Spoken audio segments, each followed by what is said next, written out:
There are many who say the banks are big. In fact, they say they're too big to fail. So, what should the size of banks be? Should they be 10% of total deposits in a country? 20%? 30%?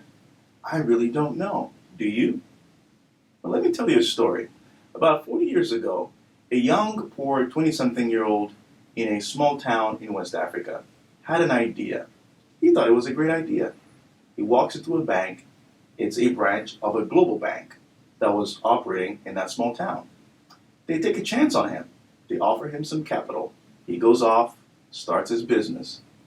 A few years later, he builds a factory, employs hundreds of people, and it's a successful business. He ends up sending his son to an American university, contributing to the US economy. That's my dad, by the way.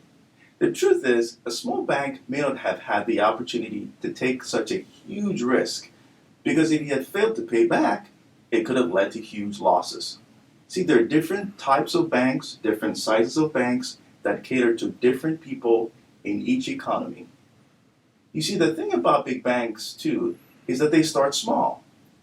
In 1904, A.P. Giannini, the son of Italian immigrants, started a bank that would cater to Italian immigrants. It was called the Bank of Italy. The Bank of Italy started small, but in that first year, it had about $700,000 worth of deposits.